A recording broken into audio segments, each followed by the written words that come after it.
News nation वाले हैं और हम नेशन फर्स्ट वाले हैं, तो हम तो नेशन फर्स्ट के लिए काम करने वाले लोग हैं। बाबा साहब आम्बेडकर जिसने संविधान को बहुत बड़ी ताकत दी, हमने उनके पंचतीर्थ बनाई है। भारत के कोटि कोटि नागरिकों की आस्थाओं को जूते मारे गए, अपमानित किया गया, उनको अपने नसीब पर छोड़ दिया गया।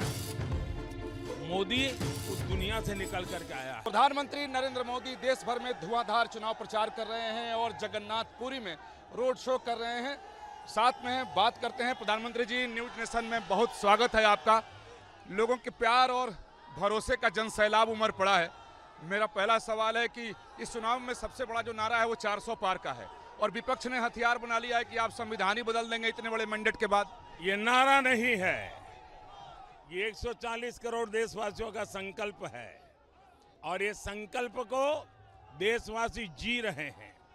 इस संकल्प को पार करने के लिए स्वयं देशवासी, देश के मतदाता पूरे चुनाव का नेतृत्व कर रहे हैं। कभी किसी ने सोचा है कि सुबह 7 बजे से हजारों लोगों की भीड़ पूरी में देशवासियों की आशा पूरी करने के लिए जो जन सैलाब मैं देख रहा हूं, इसे साफ साफ लगता है।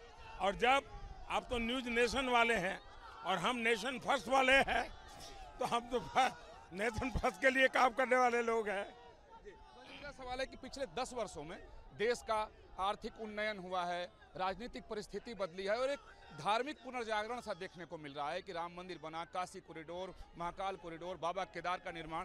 क्या यही वजह है कि आपके ऊपर व्यक्तिगत हमले किए जा रहे हैं और आप पर धर्म की राजनीति करने का आरोप लगाया जा रहा है? ये मैं समझता हूँ कि गहरा विषय नहीं है। ऐसे ऊपर चलना आप लोग या तो जो भी लोग बात करते हैं कर रहे हैं। सरदार वल्लभ भाई पटेल जिसने देश को एक किया, हमने दुनिया का सबसे बड़ा स्टैच्यू बनाया, स्टैच्यू ऑफ यूनिटी। बाबा साहब आम्बेडकर जिसने संविधान को बहुत बड़ी ताकत दी, हमने उनके पंचतीर्थ बनाई है। महात्मा गांधी की दांडी यात्रा, दांडी को इतने दिनों तक भुला दिया गया था, हमने दांडी में भव्य स्मारक बनाया। हमने बाबा साहब आम्बेडकर के पंचतीर्थ बनाए। मैं मानता हूं कि हमारे देश में 140 करोड़ देशवासी ऐसे हैं जिनके मन में इच्छा रहती है कि कभी 4 धाम यात्रा करनी है, कभी द्वादश ज्योतिर्लिंग जाना है, कभी माँ को गंगा में स्नान कराने के लिए जाना है। ये भारत के नागरिकों के हक है कि उनको व्यवस्था मिले।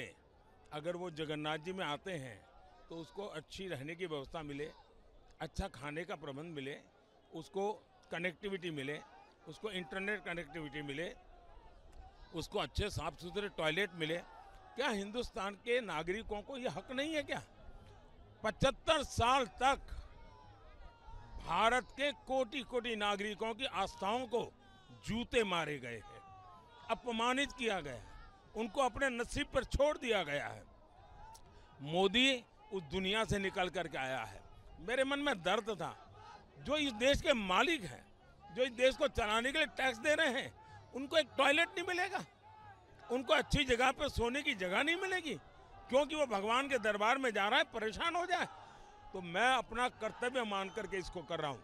अब आप तो न्यूज नेशन वाले हैं और हम नेशन फर्स्ट वाले हैं, तो हम तो नेशन फर्स्ट के लिए काम करने वाले लोग हैं।